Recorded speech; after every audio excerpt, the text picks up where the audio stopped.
Hello, my name's Beth Hughes. I'm a nutritional therapist with a special interest in hormonal and digestive health of women aged over 40. And I'm a graduate of the MSc in Nutrition, Science and Practice at the Northern College of Acupuncture in York. I'm here to share with you the findings of my research project. So my research project looked at the commonalities in health history, diet and lifestyle amongst women attending a student nutritional therapy clinic for help with self-reported premenstrual syndrome, and it was a retrospective multiple case study. The definition of premenstrual syndrome that I used is that as classified by the International Society for Premenstrual Disorders, which states that symptoms must be severe enough to affect daily functioning. They are non-specific and recur in ovulatory cycles, being present in the luteal phase and abating as menstruation begins. And those symptoms can be psychological, somatic, or a combination of the two. In terms of some background and context, we know from research conducted by Salmon, Nazareth and Peterson in UK general practice in 2016 that the prevalence of women with at least one PMS symptom is between 50 and 90%, and that 10 to 30% of women report severe symptoms. We also know from qualitative research carried out in Northern Ireland that PMS can have a significant impact on the quality of a woman's life.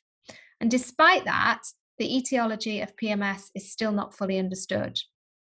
Now, there is quite a large body of evidence in terms of PMS, factors that are associated with PMS in terms of diet, lifestyle, and health history at a population level. And that research suggests that nutritional therapy could potentially be of benefit for women looking for help with their PMS symptoms.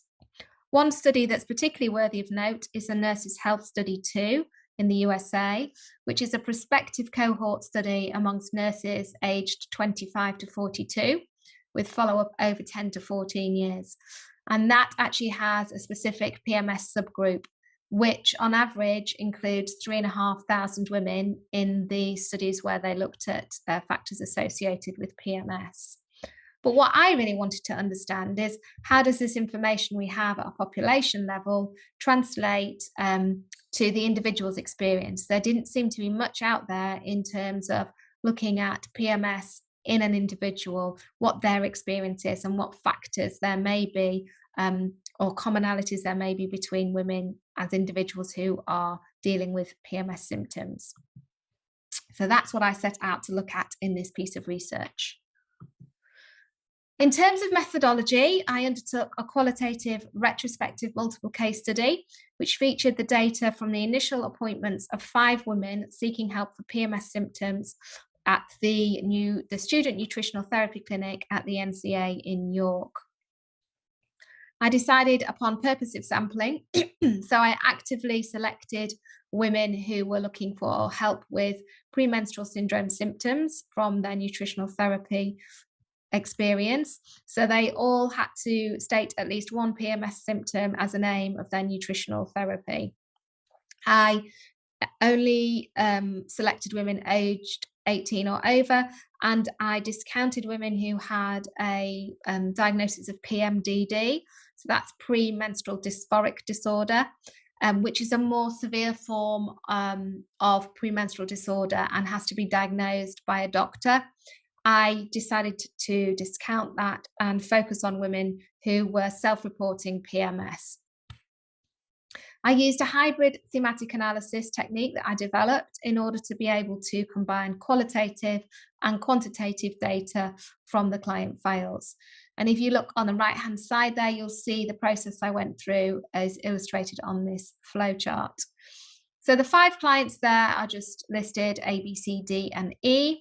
I combined various data that related to the first appointment in clinic into a master spreadsheet.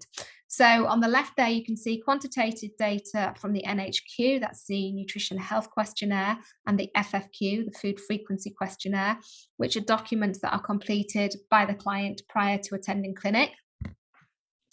Then qualitative data from the NHQ was also included, as was qualitative data from the 3DD, which is the 3-day diet diary, again completed by the individual prior to attending clinic.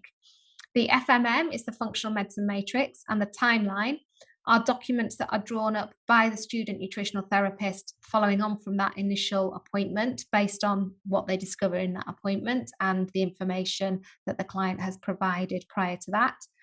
And I also evaluated qualitative data from the ANS, which is an analysis and strategy document, which is written by the nutritional therapy student following on from that first session. So all that quantitative and qualitative data was put into a master spreadsheet and coded. The codes that we used came from two sources. Firstly, codes that were generated from the client files, from the data that I was looking at. And secondly, codes that were generated from a literature review, which I completed prior to looking at the client files. Once all the data had been coded, I determined that a commonality would be defined as a code that occurred in 4 or more cases. So that translates to a prevalence of 80%. So if that code occurred in 4 out of the 5 individuals, then it was determined to be common. Those common codes were then arranged, grouped into sub-themes and themes, and that is how I identified the commonalities in health history, diet and lifestyle amongst these 5 individuals. In terms of the client characteristics, this table just summarizes some of their key characteristics. They varied in age from 32 to 46. So you can see there is quite a large age range that isn't covered there, as I was selecting for women aged over 18, but the youngest was 32 in this instance. They had a variety of occupations. Other things that are worthy of note in terms of generalizability, aside from the age, is that 2 of the women were aged 46 and presented with symptoms that are associated with perimenopause.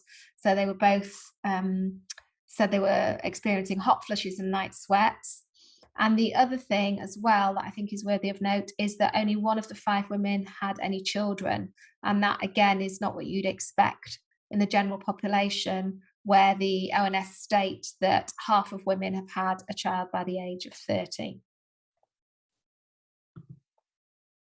So looking at their experience of PMS, this table specifically relates to the women's description of their premenstrual syndrome symptoms. So these are symptoms that they are associating with PMS in their individual cases.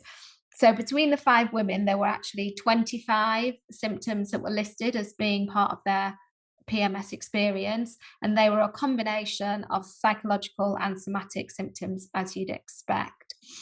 The only somatic symptom that was common, i.e. appeared in at least 4 of the 5 cases, was bloating. So other somatic symptoms that were listed included constipation and diarrhea, breast tenderness, nausea and back pain, but bloating was the only one that was common. When we look at psychological symptoms, some sort of psychological symptom was common to 4 of the 5 women, and you can see those there in terms of what each individual client experienced. When we move on to looking at the wider picture, so not focusing just on their PMS experience, but looking at their total health history, their diet, their lifestyle, this is a summary of the findings. So I found a total of 17 themes that were common elements between the 5 women, and they are illustrated on the diagram on the right-hand side. So you can see there I've segmented them according to whether they fall under health history, diet or lifestyle, and there are some overlaps, as you can see.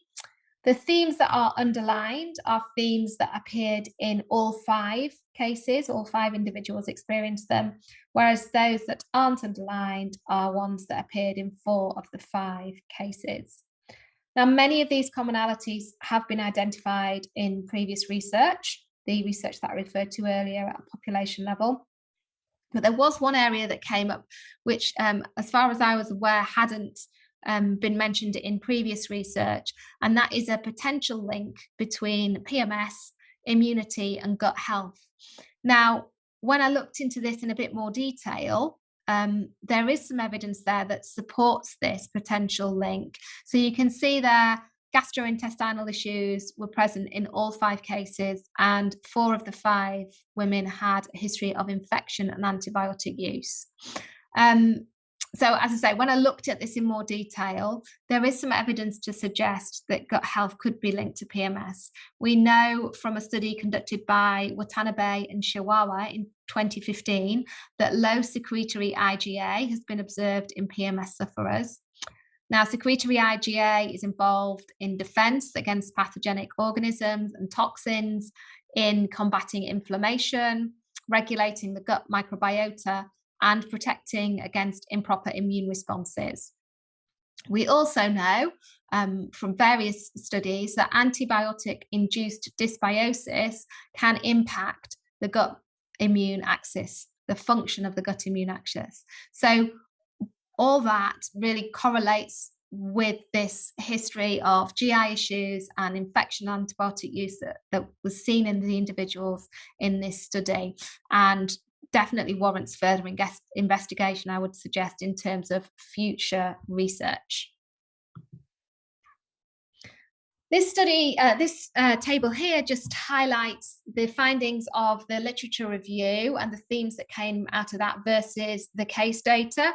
So when I did the literature review, I focused on longitudinal studies in order to understand what factors were causative in terms of increasing the risk or reducing the risk of developing premenstrual syndrome. And you can see there's listed on the left-hand side. Now, unfortunately, what this table really illustrates is that I was unable to draw any conclusions between the case data and the literature review themes, and that was because there was not sufficient detail in the case files in order for me to be able to draw those conclusions.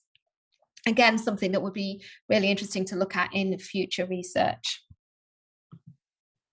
So in conclusion, this study identified 17 commonalities with a prevalence of 80% or more in diet, lifestyle, and health history amongst 5 women seeking help for PMS symptoms.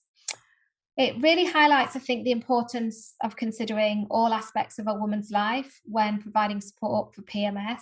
If we look back at this chart here, what you can see is that those themes are really evenly spread between the 3 different areas that I looked at.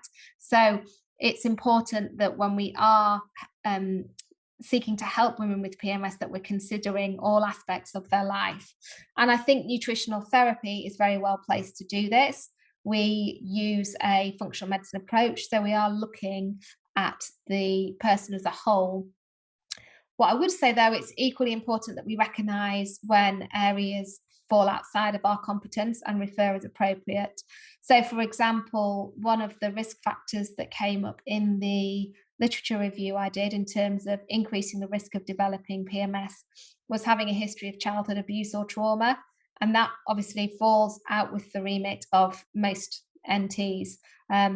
So whilst it's useful to know that information to potentially explore that area with clients, we would then need to refer on as appropriately in order for the individual to receive support in that area. The other thing I think that's really thrown up by this research is that more research is needed with a much larger sample. I'd be really interested to understand whether or not the commonalities identified in this study vary between women with and without PMS. So I actively selected for women with premenstrual syndrome. There was no control in this group, and it'd be interesting to see what that dynamic is in terms of looking at women without PMS and what commonalities may come up there versus those with. And then also to try and understand which are causal versus associative and how they interact. This potential link between PMS, immunity, and gut health definitely warrants further exploration. And interestingly enough, the Nurses Health Study 2 are currently recruiting 25,000 new nurses for a new micro-N study where they're going to collect stool samples and study the microbiome. So that may throw up some interesting things to look at in relation to PMS, gut and immune health. The other thing that might be interesting to look at as well, actually, is coming at it from a different angle. So in this piece of research, I selected for women who were looking for support for PMS symptoms. What might be equally interesting is to come at it from the other angle and select for women seeking help for GI symptoms at the clinic and see what their experience is of PMS is and whether there's any patterns there. So finally, what is the value of case material to nutritional therapy practice more generally? Obviously, case studies look at small numbers of people and aren't necessarily generalizable to the wider population, but I still believe they have value. We know Crow et al. State that the case study approach is appropriate when seeking to develop an in-depth, multifaceted understanding of a complex issue in its real-life context. And having done this piece of research, I certainly would consider PMS to be multifaceted and complex. As nutritional therapists, we deal with individuals and we're trained to pick out patterns. And I think that's a real value in the case study approach. And I think one of the strengths of this particular piece of research was the fact that it combined both qualitative and quantitative data in order to get a really deep understanding of an individual's experience. And also, I think case studies provide a valuable starting point to inform future research, as I've just discussed, in terms of this potential link with PMS, gut health, and immune health. So that brings me to the end of my presentation. If you do have any questions, please feel free to contact me using the email address at the bottom of the slides. I hope you found it of interest, and thank you for your time.